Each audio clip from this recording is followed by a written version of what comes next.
Assalamualaikum warahmatullahi wabarakatuh. Alhamdulillah, salatan wassalaman ala rasulillah wa ala alihi wa sahbihi wa man tabi'ah. Kita bersyukur kepada Allah Subhanahu wa taala atas limpahan rahmat dan karunia-Nya kepada kita sekalian.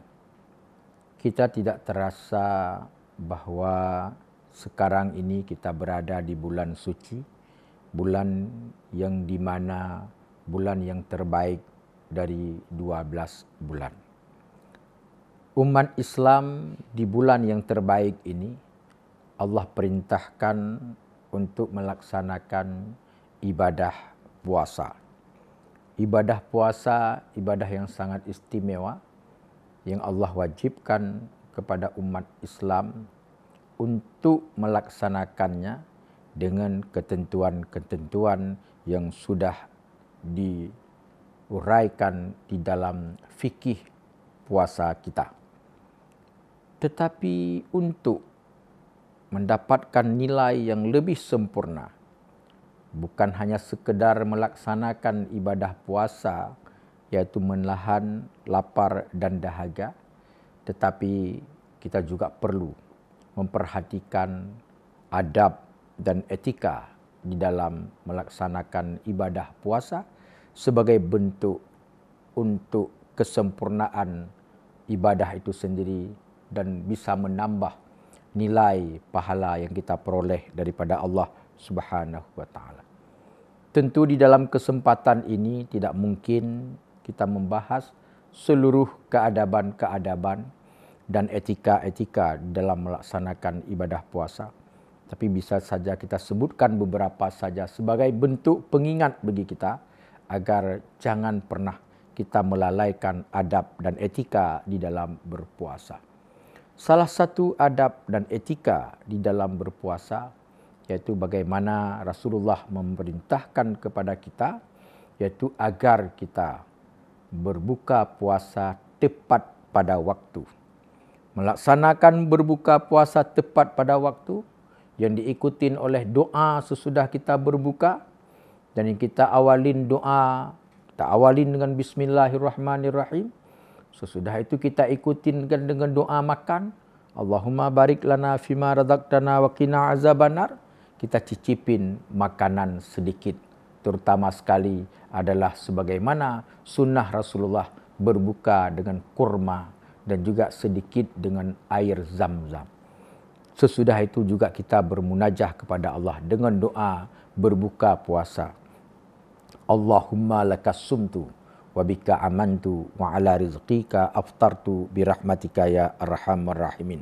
Ini keadaban yang harus kita perhatikan sebagai bentuk penambahan kesempurnaan amal ibadah puasa kita. Yang kedua, adab dan etika yang kedua yang harus kita perhatikan, bagaimana kita melaksanakan makan sahur. Itu juga jangan terlalu awal kita makan sahur. Tetapi kita makan sahur, kita akhiri makannya bertepatan dengan waktu imsak. Ini sangat penting untuk kita lakukan. Kenapa? Karena apabila terlalu awal kita makan sahur, maka potensi untuk lewatnya salat subuh itu sangat besar. Tapi apabila kita tunda, maka hal ini akan sangat tepat. Rasulullah mengingatkan kita agar kita bersahur, agar mendekati kepada waktu salat. Dan waktu kita bersahur juga memakan makanan-makanan yang bisa menguatkan kekuatan tubuh kita di dalam melaksanakan ibadah puasa. Selanjutnya, keadaban yang lain yang juga perlu kita perhatikan yang tidak kalah penting dengan dua yang telah kita sebutkan. Bagaimana kita menjaga mulut kita dari ungkapan-ungkapan yang tidak baik. Menjaga bahasa-bahasa dari hal-hal yang tidak baik. Jangan pernah menghibah, menfitnah, mengadu domba, berkata-kata dengan yang tidak baik di dalam bulan puasa ini. Karena dengan perkataan yang tidak bermanfaat bisa mengurangi pahala puasa. Kalau perkataan yang dilarang oleh Allah itu bisa menghilangkan pahala puasa. Etika itu perlu kita jaga. Karena memang melalui bahasa inilah potensi hilangnya pahala puasa kita sangat besar. Dan hal lain juga yang perlu kita perhatikan sebagai adab dalam bulan puasa. Berpuasa ini, berbuka puasa itu bukan mengqada dari seluruh aktivitas menahan makan dari pagi sampai dengan sore hari.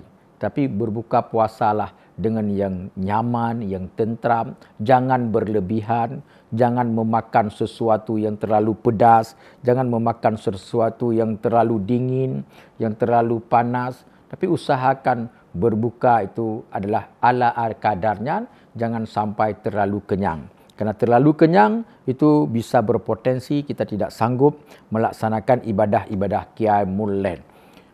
Ketentuan keadaban yang selanjutnya, kita memperbanyak sedekah, memperbanyak kepedulian kita kepada tetangga kita, kepada anak yatim, fakir, miskin di dalam bulan puasa ini, memberikan sedikit apa yang bisa kita berikan untuk menu berbuka kepada saudara kita yang lain. Itu Allah akan memberikan pahala puasa kepada kita sebagaimana pahala puasa yang diberikan kepada orang yang berbuka dengan makanan yang kita sediakan. Rasulullah bersabda, "Man fattara sha'iman kana lahu mislu ajri." Siapa saja yang memberikan menu berbuka kepada orang yang berpuasa, maka Allah akan memberikan pahala puasa orang yang berbuka itu kepada orang yang menyediakan menu berbuka puasa. Tidak banyak harga yang bisa kita lakukan, tetapi ternyata pahala di sisi Allah cukup besar. Untuk itu, beberapa keadaban yang telah kami sebutkan itu perlu menjadi pertimbangan kita di dalam melaksanakan ibadah puasa ini, karena bukan hanya kita saja menahan lapar dan dahaga, tapi kita juga ingin berpuasa ini menjadi nanti sesudah puasa la'allakum tattaqun, menjadi orang yang bertakwa sesudah puasa, menjadi orang yang baik sesudah berpuasa, menjadi orang yang lebih bermanfaat sesudah berpuasa. Maka beberapa keadaban dan etika di dalam berpuasa perlu kita jaga sebagai bentuk kita sebagai hamba Allah di dalam menjalankan perintah Allah di bulan Ramadan yang kita cintai ini. Selamat, mohon maaf atas segala kekurangan. Wallahul muwaffiq ila aqwamit thariq. Assalamualaikum warahmatullahi wabarakatuh.